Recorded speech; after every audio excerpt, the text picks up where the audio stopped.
everybody. Welcome to the Hallmark Movies podcast. We are really excited today. We have a bonus interview for you today where we are talking with director Dana Nachman, who is the director of the new documentary film, Dear Santa. And Dana, thank you so much for coming on the podcast. Oh, thank you for having me. Yeah, so before we get talking about the movie, I just thought I'd ask, how did you become a director of documentaries? This is now you've done several. How did you get to the place where you're at? Sure. Well, I was a television producer for a long time, and I one year got assigned a documentary. So I used to do pieces that were about 3 minutes long, anywhere from 1.5 to 3 minutes long. And then one year I got assigned a 60-minute documentary. And when I did that, I fell in love with it. I thought, oh my God, this is so much, you could get so much more into it, obviously, and do bigger stories. So I did that. And then I'd done several of that for the TV station I worked at.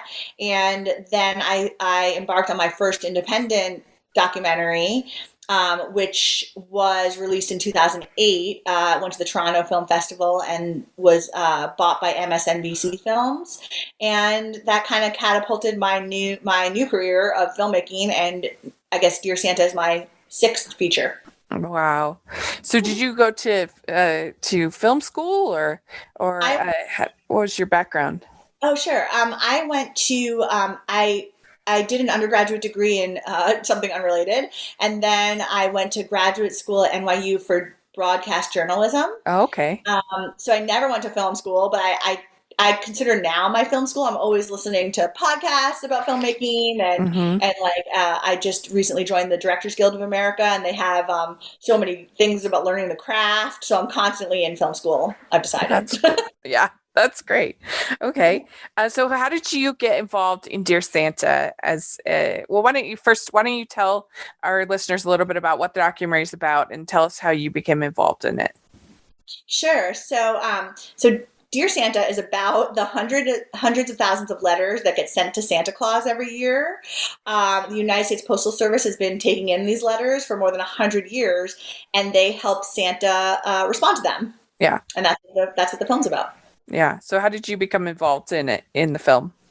So my film, let's see, about 8 years ago, my mom saw a book at the post office, and she bought it for me, a picture book about this program, Operation Santa, and I read it every year to my kids, and I thought to myself, it's such an amazing book, but it would be an even better film. But it was Christmas time, and I couldn't really talk to them in their busiest time, so I would just put it off, and then the next year I'd think about it again and again and again. So finally, in 2018, I said, "Oh, enough is enough. I need to do this." So I wrote an email to the United States Postal Service. I said, "This is who I am. This is what I want to do. Feel free to reach back out to me in March, when you're not busy anymore." And they wrote me back right away, and we went back and forth for several months, and then finally they gave me complete access to the program for last year. Oh, wow.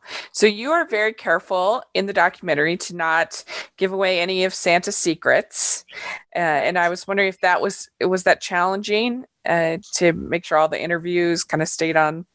No. They were all good. Yeah, it was really fun. I mean, Once we kind of made that decision, it was kind of interesting. I expected people to be a little less deadpan about it, but it was like, if I asked a question in a certain way, like, how do you communicate with Santa, people would just respond. It was super easy. And one of the things that we decided early on was to have the narrators of the story, or the owners of the story, be children.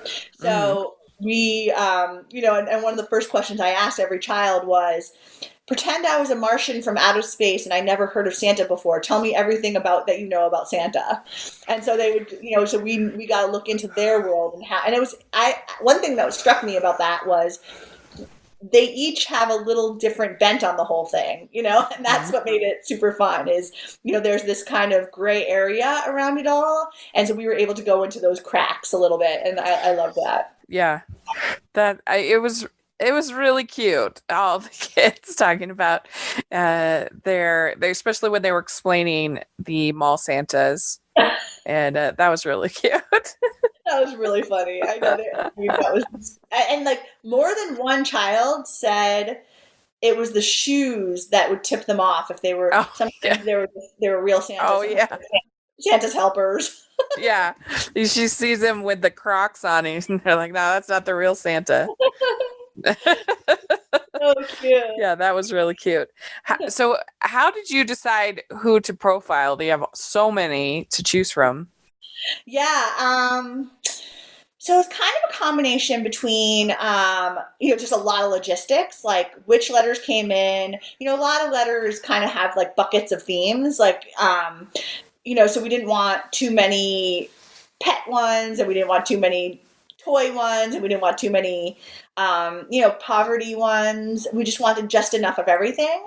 And so then once we chose the kind of themes we wanted, it was a matter of logistics. Like, where could we get to? There happened to become a lot in like the Michigan, Chicago, Cleveland area. So that section of it became easier to like go between all of those. We expected there to be much more New York than we actually got, which was interesting. So it was a lot of like, it was like a gigantic puzzle. Most films are puzzles, but this was really a difficult puzzle just because we had such a short time frame. We had to just pick and choose wisely of where we could get to and just how we could pull it all off. Now, Christmas obviously has Christian underpinnings and traditions, but do you think that Santa as a figure bridges cultures and beliefs? Oh, well, thank you for that question. See, I don't even celebrate Christmas. I'm Jewish. And so I very much resonate with that question. And I would have to say yes. I mean, of course, there's religious underpinnings to the whole thing. But being somebody who's never once celebrated Christmas, I love Christmas probably more than anybody, that you could tell by what I did. And I think it's a time of year that we can all come together, think about one another, think about family, think about warmth, think about all these themes that no matter what religion you are, they resonate, right? So I 100%, not to take away from anybody's religion, but think it could be for everybody. And I hope the film is for everybody. Mm-hmm. Yeah, that's interesting. Yeah. So what would you say to kids who are worried about Christmas in 2020 with everything that's gone wrong? What would you say? Yeah, I mean, I think I'm hopeful that we can start. I mean, now is the time, right? The season's starting and everybody should write their letters to Santa. And I think that, there's never been a bigger, exposure for Santa and his work than this film, I don't think. Yeah. I mean, I don't know if that sounds too bold. I don't want to be conceited, but I think, that's what I hope it will do. And so I think people should write their letters. And I think all people out there who can help in any big or small way should come on board with Santa. I think, he's raring to go. He's been resting up. And I think we can all help him this year. Okay, good. So there's one, there are two pet kids that wish for pets in the documentary. One who wishes for bunny, and I was wondering, what's that? Oh yeah, he wishes for 10 bunnies. Yeah. And I was wondering, with those things, how do they coordinate that? Because like, what if the parents like, no, don't, we don't have animals or whatever. Yeah, Santa would not approve of parents being mad. So he does have elves who reach out to the parents and say, "Hey, good. Are you good with this?" And I think he's very persuasive too. So once the parents call, I think he holds some clout. Like, I think your kid really deserves it. They've been really nice this year. So I don't know. In both of the times we were involved, the parents were very eager. Yeah. Well, the puppy was so cute, and the bunny was cute too, and so calm for a bunny. It was so funny. I mean, those two things happened at the exact same time, so I was only physically at the bunny one. You were? Yeah, but the funny thing about the puppy one, from when I went through all the footage, was that the kids didn't realize it was theirs, which I thought was hysterical. They just thought the puppy was coming for a visit, and then when they realized it was actually their puppy, that was just so great. Yeah, it was so cute. And one thing that was interesting about the bunny one, at least from my thoughts from watching it is it seemed like that the sister was more excited about it than the boy who actually wrote the letter. He was excited, but was very calm. He was very calm, and she's like, she's freaking out, over on the other side. And I thought that was interesting. Yeah, I mean, I think, I don't know them very well, but I think that was just a function of their personalities. Like, I think he was a very quiet, measured, but I actually think he was profoundly moved by it, where I think she's probably going to be like an actress one day. Like, her emotions were very up front and center. So I think that was a function of who they were as people. But they made for a hysterical shoot. I thought they were hysterical. Like, just the differences between them was very funny. Do they sometimes have a hard time locating these letters? The people send these letters. Yeah. That must be hard. One thing for any kid to know is that the return address, like, Santa really needs to know the return address. So that's like of the most important thing to put on a letter to Santa is your address. Yes. Yeah, there are a lot of letters that unfortunately can't get dealt with because of that. Right. That makes sense. Yeah. So the kid, the gay boy who wrote in to Santa, that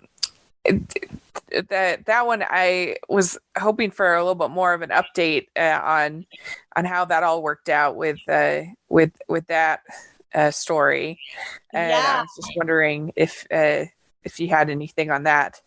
Yeah, so I can tell you a little bit about our process of how we dealt with this. Was, the post office can't give out any personal identifying information of anybody that writes in, right? So basically, if we were interested in a story, they would send an express mailer out to the parents and say, "Hey, your story has caught the interest of a documentary filmmaker. Your kid's letter has caught the attention of Dana Nachman. Please contact her if you're interested." And then we would attach a copy of the letter. And so, but we had an internal struggle with that letter because the kid, for anybody who hasn't seen it yet, said basically, "Dear Santa, do you and God love LGBTQ people? Right. If will you still love me if I am gay?" Something like that. Yeah. And the way that it was written, we were very nervous in a way of what the backstory for this child was. So we didn't do what we usually do, which was send the letter to the parents. So we really didn't have a chance or not opportunity to talk to the family, but we thought that and we had a criteria, which was, in order to focus on these stories, we wanted both sides. We wanted the letter writer and the person who adopted the letter. But we thought this one was so compelling that we decided to not go with our own rule because we didn't want to miss out on that letter because it was just so amazing. So that's why, and I agree with you, I wanted more too, but we just didn't want to jeopardize that makes sense. That kid. Yeah. That makes sense. Yep. Makes sense. So the mother who asked for the crib,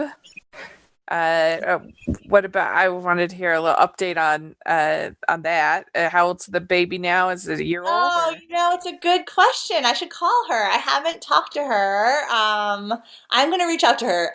I think the baby was going to be born in January. So she was such a nice woman, and her kids were so cute. So that is a good question. I don't have an update on them, but I will do it. Well, they were very, very, very cute. Yeah. And so, yeah, I really enjoyed the film. It was really heartwarming to just see all of these people serving. I really enjoyed the businessman who had gotten a letter answered when he was. Oh yeah. And so then he was like fundraising and trying to, because I feel like he is somebody that I think a lot of people would kind of judge as though you're kind of you're a stuffed suit, kind of I feel like people might kind of write him off a little bit, and yet he was so sweet and so kind and really trying, and I don't know. So that was also one I enjoyed. Oh, I'm really glad. Yeah, we were worried about that because he, some people have this like costume they wear all the time. Like he always wears a suit, and I think it was the Yeah. suit that really makes you feel that way. And so we worked really hard to get him as authentic as he it really is. So I'm glad it comes off that way because he really Yeah. did that. No, I think it did. I mean, maybe I've just watched too many Hallmark movies because they usually have like the bad man of business, who's no good, and then they go over to the small town or whatever, and but he's like the good man of business. It's He great. really is. And he actually quit his entire Wall Street career just to run a nonprofit now Oh for my doing that. So gosh. yeah. So he needs to be a Hallmark movie. Yeah, he does. That's the end of the story. Yes, he should be. Yeah, you should work on that. Maybe I'll write that. Yeah. Yeah, I think so. That would be good. Well, very good. You heard it Well, here. yeah. Make me executive producer, right? No, Yeah, exactly. but if people want to watch the movie, how can they do that? It comes out on the 4th. Yep, it comes out on the 4th anywhere that you buy or rent movies, like iTunes, Amazon, anywhere that you usually rent movies. And it's in theaters, some places that are open, but I don't know by the time December 4th comes what will happen. Right. Yeah, so let us, and then we all want to know, like put it on social media if you adopt letters after you watch it. Yeah, that would be great. And we'll put all the information in the description. If people want to help, people want to watch the movie, people can check it out because I thought it was really sweet. I really enjoyed it. Thank you so much. I'm so glad. Yeah. So, yeah, we'll have all that in there. And thanks so much for coming on the podcast. We appreciate it. Thank you so much. We'd like to thank Dana for coming on the podcast. This was so neat to get to talk with her. Let us know your thoughts on all the different things that we talked about. And if you get to see the movie, I'd love to hear your reviews in the comment section or on Twitter. And make sure you're following the podcast at Hallmarkies Pod and Hallmarkies Podcast, all of our social media. And if you're listening on iTunes, please leave your ratings and reviews. That really helps us a lot. And if you are listening on YouTube, please give this video a thumbs up and subscribe to the channel. We really appreciate that so much. And you can follow me at Rachel's Reviews, all of our social media, iTunes, YouTube, and on Rotten Tomatoes. So I would appreciate you check that out. We have our Patreon group, we have our merch store, and we appreciate all of that support so much. And thanks again to Dana. We're really grateful for her interview here. So we'll talk to you all later and hope you all have a Merry Christmas. Bye, everyone.